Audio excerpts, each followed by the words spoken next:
कहते हैं इंसान तो बहुतों ने बलिदान दिया, लेकिन क्या तुमने कभी ऐसे घोड़े की कहानी सुनी है जिसने अपने स्वामी के लिए जान दे दी? ये सिर्फ एक घोड़े की नहीं, ये उस रिश्ते की कहानी है जहां एक जानवर ने इंसान से ज्यादा समझदारी दिखाई, ज्यादा वफादारी दिखाई और आखिर में अपने राजा को मौत से बचाकर खुद मर गया। महाराणा प्रताप, मेवाड़ का वो शेर जो अकबर जैसे सम्राट के सामने झुका नहीं, और चेतक, उसका नीला घोड़ा जो हवा से बातें करता था और धरती को हिला देता था। आज हम तुम्हें बताने जा रहे हैं उस चेतक की कहानी जो कोई आम घोड़ा नहीं था, बल्कि एक योद्धा था, एक ऐसा साथी जो अपने स्वामी की आंखों से आदेश पढ़ता था और रणभूमि में दुश्मनों के दिल दहला देता था। लेकिन यह जानना बाकी है कि चेतक और महाराणा प्रताप की पहली मुलाकात कैसे हुई। क्या चेतक को यूं ही चुन लिया गया था या पीछे छिपी थी एक अद्भुत किस्मत की रचना? तैयार हो जाओ, आज सुनोगे तुम इतिहास की सबसे भावुक और प्रेरणादायक घोड़े और योद्धा की कहानी जो तुम्हारे दिल को छू जाएगी। अध्याय 1, महाराणा प्रताप का बाल्यकाल और घुड़सवारी का प्रेम। महाराणा प्रताप का जन्म 9 मई 140 को मेवाड़ के कुंभलगढ़ दुर्ग में हुआ। राजपूत कुल में जन्मे प्रताप बचपन से ही शौर्य, पराक्रम और स्वाभिमान की जीवित मिसाल थे। उनके पिता राणा उदय सिंह द्वितीय उन्हें राजकाज और युद्ध कला की शिक्षा दिला रहे थे। प्रताप को शुरू से ही घुड़सवारी का विशेष शौक था। जब उनके साथी बच्चे तीर कमान और तलवार से खेलते थे, प्रताप घंटों तक अस्तबल घुड़साल में घोड़ों की देखभाल करते, उन्हें निहारते और सबसे तेज दौड़ने वाले घोड़े को पहचानने की कोशिश करते। उनकी आंखों में एक सपना था, ऐसा घोड़ा जो केवल उनका हो, जिसकी टापें युद्ध भूमि में बिजली सी गरजे, जो हवा से बातें करे और जो सिर्फ एक ही स्वामी माने, प्रताप को। अध्याय 2, चेतक की पहली झलक। असामान्य नीला घोड़ा कहते हैं कि एक दिन महाराणा प्रताप किशोर अवस्था में थे, तभी उदयपुर दरबार में एक घुड़सवार आया। वो मारवाड़ से एक खास नस्ल के 3 घोड़े लाया था, सब नीले रंग के, बलिष्ठ, तेज और दुर्लभ। इन घोड़ों की नस्ल अरबी राजपूती मिलन की मानी जाती थी, तेज, समझदार और युद्ध के लिए पैदा हुई। राजा ने उन तीनों घोड़ों की परीक्षा लेने के लिए प्रतियोगिता रखी। इनमें से एक था चेतक। जब चेतक को मैदान में लाया गया तो सभी की नजरें उस पर टिक गईं। वो कोई आम घोड़ा नहीं लग रहा था। उसकी चाल में घमंड नहीं, गौरव था। उसकी आंखों में डर नहीं, जोश था। और जब वो दौड़ा तो लगता था जैसे जमीन कांप उठी हो। महाराणा प्रताप ने जब पहली बार चेतक को देखा तो जैसे समय ठहर गया हो। उन्होंने तुरंत कहा, यह घोड़ा मेरा होगा, ये मेरा युद्ध साथी बनेगा। अध्याय 3, चेतक की परीक्षा। न केवल दौड़ बल्कि समझदारी भी प्रताप ने चेतक को परखना चाहा। सिर्फ दौड़ने से नहीं, बलिदान और समझदारी से।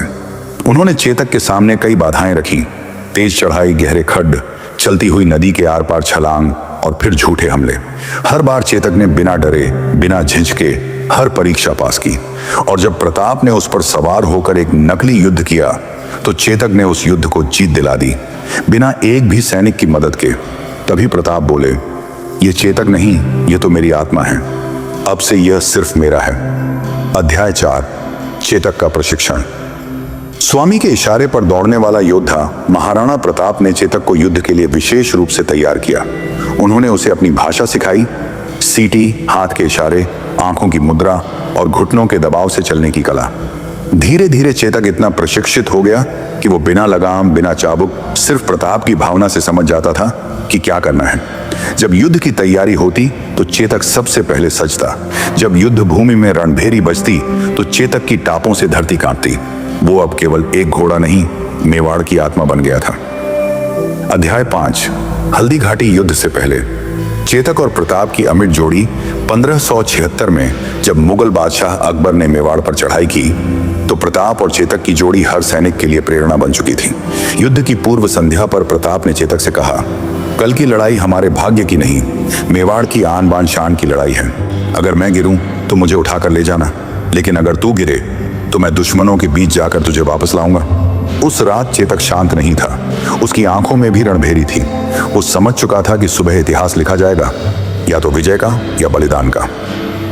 अध्याय 6, हल्दी घाटी युद्ध और चेतक का पराक्रम। 21 जून 1576, हल्दी घाटी की रणभूमि। एक ओर मुगलों की विशाल सेना, हाथी, तोपें, तलवारें और हजारों सैनिक। दूसरी ओर महाराणा प्रताप, उनकी छोटी सी सेना और उनका सबसे बड़ा योद्धा चेतक। चेतक ने पूरे युद्ध के दौरान प्रताप को इतनी फुर्ती से मैदान में घुमाया कि दुश्मन हैरान रह गए। चेतक ने अकबर के सेनापति के हाथी रणमल पर छलांग मारी, अपने 2 पैरों से हाथी के सिर पर प्रहार किया।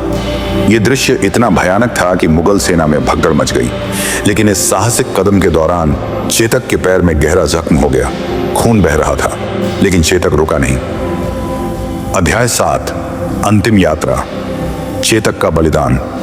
जब युद्ध में महाराणा प्रताप चारों ओर से घिर गए तो चेतक ने आखिरी ताकत लगाकर उन्हें पीठ पर बैठाया और वहां से बाहर ले भागा। सामने एक तेज बहाव वाली नदी थी।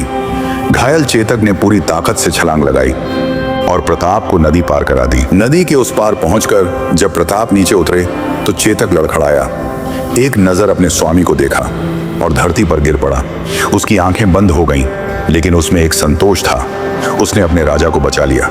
महाराणा प्रताप चेतक को गले लगाकर फूट फूट कर रो पड़े। तू घोड़ा नहीं था चेतक, तू मेरा भाई था। समापन।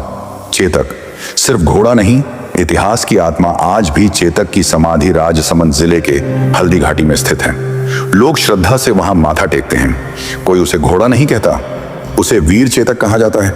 वो हर उस साथी की मिसाल है जो अपने स्वामी के लिए अपनी जान दे दे, बिना कुछ मांगे, बिना कुछ कहे। अंतिम शब्द, राजा हो तो प्रताप जैसा और साथी हो तो चेतक जैसा। ये कहानी सिर्फ इतिहास नहीं, हमारी आत्मा में बस जाने वाली प्रेरणा है। जय महाराणा प्रताप, जय चेतक, जय मेवाड़, जय हिंद, इंडिया।